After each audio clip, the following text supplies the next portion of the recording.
Parker, the vision was always focused through glasses. But today, I invite you to remove those glasses and look at the bigger picture. Good evening, Mr. Parker and Board of Directors at Warby Parker. My name is Lindsay Moulton, and I'm here today with Camille Poirier, Dimitri Shortkov, and Matt Brown from Power Consulting, where we're going to show you how to look at the bigger picture. So today, we'll go through our power method. We'll begin with our problem, then we'll move along to our observation, which will discuss our three main analysis, our way to go method, which is our strategy, our execution, our three implementation methods, and finally, we'll move on to our results. And we'll begin with our problem. So the mandate that we have today for you is to maintain the Warby Parker brand while developing a new business model.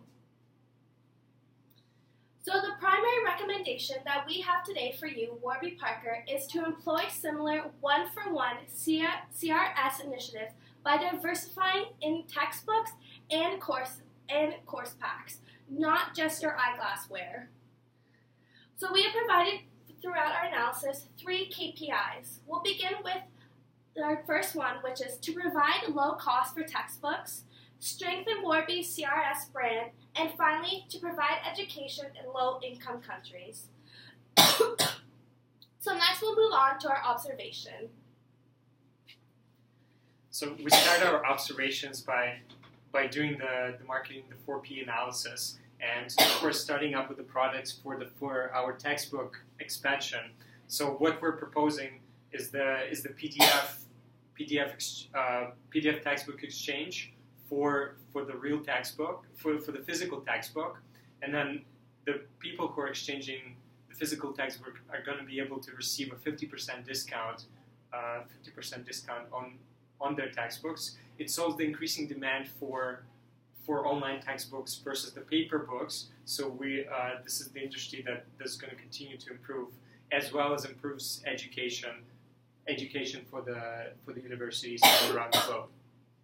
Moving on to the place. So of course our primary locations are going to be university campuses, trying to get those students to buy textbooks at the beginning of the semester, primarily focusing on the North American and European campuses. And we're going to be using the buses that we used previously as a part of our distribution channel.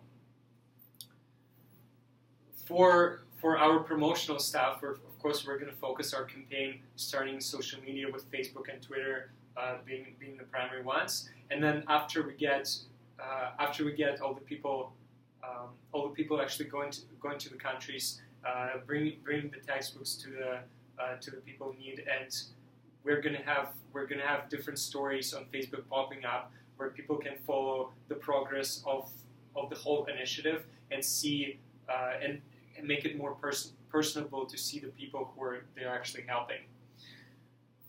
Finally, for our 4P, the prices, again, as I mentioned, 50% discount on the buying the PDF version of the textbooks, equivalent or the equivalent amount in dollar value, and that would be averaging at about $40 per PDF textbook versus the $80, which is the regular price.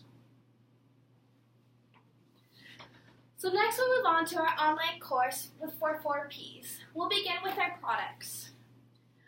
So first for our online courses, our main products will be the online course and SAT preparations included in the course pack. Then we'll move on to teachers volunteering to go and teach in developing countries. This will allow for us to take education to the next level. And then we'll talk about solves accessibility to higher education problem. This will allow everyone to get accessible education wherever and whenever necessary. So the main place will be online. This provides a more accessible for everyone to go right on their computer and to achieve the educational programs. And then our promotion. We want to make this big, and we'll go through our marketing campaign all through social media, whether this will be done on Instagram, Facebook, or Snapchat initiatives. And then finally, the price. The prices are set up by contributing professors who are contributing to the course pack themselves. And then we believe that the average effective price target is of $30 per person. So next we'll move on to consumer analysis. So now I'll walk you through a consumer analysis and see where you should focus your main resources. So we have three key groups of consumers. Our first one is Uni-Umar. So he is a student at the university. Private Patty is a student in a private college, and Working Wendy is a working mom who is going back to work, going back to school, and is in need of textbooks. So some key things to highlight are that the market potential for students like Uni-Umar is very big because there's a lot of students that require a lot of textbooks compared to Working Wendy, which is a relatively small segment of the population who is going back to school. Another key point to highlight is that students like Uni-Umar have low income. They're usually working part-time and studying full-time. And they're also paying tuition, which is very expensive for a student of that age. Another thing to highlight is that the people that are 18 to 22 are usually very social aware. They participate in a lot of fair trade, different initiatives, and that segment of the population is also used to e-commerce. Next, we see that the qualities that I've just mentioned of students like Uni-Umar are essentially where you should be targeting your, it should be your target market. And now we'll look at a markup analysis. So for the glasses that you are currently in that industry, that product had a very high markup. And that allowed you to make profits while still maintaining very low prices. So we are trying to do the same strategy and keep up with your current business model. So if we look at different markups for different products, we see that textbooks and course packs have very high markups and could allow you to do that same pricing strategy. So the key takeaway here is that textbooks and course packs are where you should diversify. And now it's time to present our strategy, which is the way that you should go. Our strategy is Warby free books. Why Warby free? Because we believe that with your customer service, you can provide some worry-free, a worry-free way to get textbooks for your target market. So essentially, the main part of this strategy is to implement the same one-for-one CSR strategy that you are currently implementing with the eyeglasses, but with textbooks and course packs. So how it would work, for textbooks, you would be selling textbooks, PDF versions, and the students who are buying those textbooks, if they donate one of their old textbooks, they receive a discount. So this is a way for you to provide some low-cost product, which is one of your main KPI. So now let's go through the execution. Perfect. Thanks a lot for that, Kemi. So right now we're looking at a 3-tier process for our implementation. We have a proposal, which is going to be our 0 to 6 months. First draft, 6 to 12 months, and finally wrapping it up with our book sale of 1+ year. We try to take the book theme into account while making this implementation, of course. Now looking at our proposal, 0 to 6 months, what are we needing to do to try to get through these 6 months? First of all, we talked about our books, our PDFs. We need to request professors to write books for us because, well, really, you can't sell a book if you don't really have a professor to write a book for you. We're looking to create some buzz around our new low-cost book service. If you look at all university students, what do they really want in textbooks? Well, half of them won't buy a textbook. The other half, well, they're going to look for the lowest cost textbook. And that's what we can offer you for a PDF at a very low cost. Now touching base on our first draft. That's 6 to 12 months. That's after we've touched base with our professors and we've decided, you know what, It's about time that they finish writing their books and they're about to be ready for finalized and ready for sale. We're looking to upload those on our website for a PDF. And now you see trade in for a cause there. What does that really mean? Well, as we spoke earlier, trade in for a cause is a program that we're running right now. You trade in your old textbook. We give you a discount code to apply on our website so that you will get a discount on your PDF version of your book. And where does this book go? Well, that's where the cause comes in.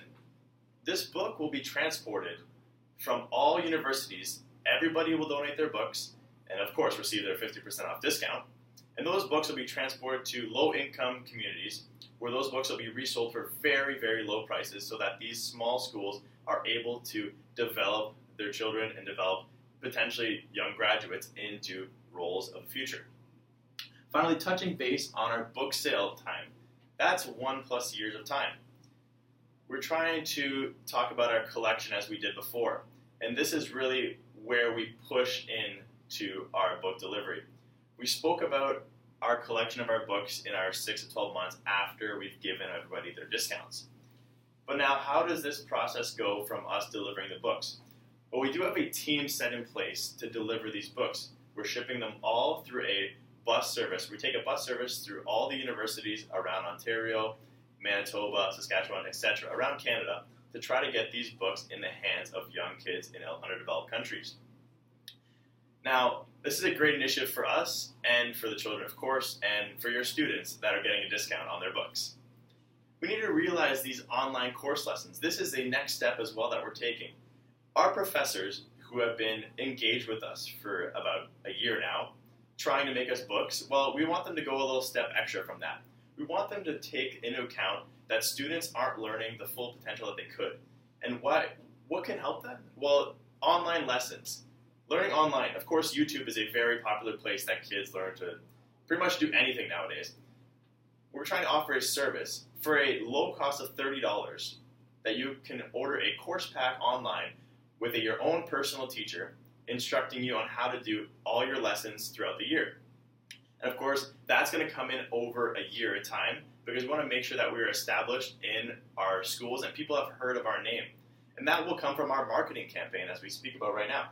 This marketing campaign is the goal is to try to get so much exposure for everybody. We're trying to make some hashtags on Twitter, social media campaigns, which we really need to push. All these university students are all tech savvy. And as we spoke about, we're trying to make this company last. And how do we make a company last? We go technological. And if you think about it, if we go perhaps the next 10 years and books become obsolete, we're ahead of the competition already because we're already evolved into the PDF scene. We aren't doing textbook. It's saving on cost because you don't have to pay for printing costs, and that is really a large key thing for us. And of course, our books are so much lower priced that many people across every single university are going to want to buy our books online. Now, touching back on that, we want to get into the results to really finalize what this presentation is all about. So, Dave and Neil, now you heard our solution to how you can really capitalize on that classroom project idea that you started with your stores in Texas. But of course, with such a large scale investments, we cannot not avoid the numbers. So some of the startup costs that you will incur with this operation would include, of course, the social media campaign, the licensing fees that you'll have to pay to the professors to create the books to then be sold as PDFs. Of course, the website app setup where people will be able to after access the online courses as well as purchase the PDF materials, which in total would account for about $4.3 million. And then with having a $60 million budget, that should not be a big dent in your cash flows.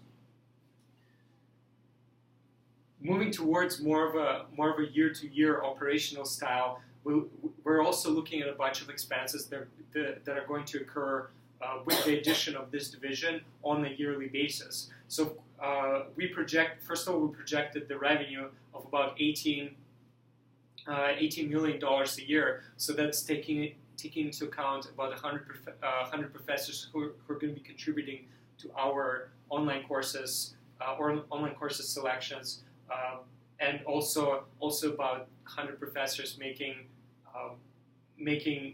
making the materials for the PDF books and distributing it to about 3,000 copies for students, and they're repeating that process every around 3 years. So that would include, because of the 3 years, the licensing fee per year would be about $1 million. Then salaries are going to be a huge thing, as we're planning to add about 100 people to oversee the whole operation, as it's logistically very difficult. Of course, traveling fees with transportation, not only the distribution channel through the buses, but booking of the flights and transporting all the books that were exchanged for the PDFs, and getting that, as well as the teams of people towards those communities in need around the world.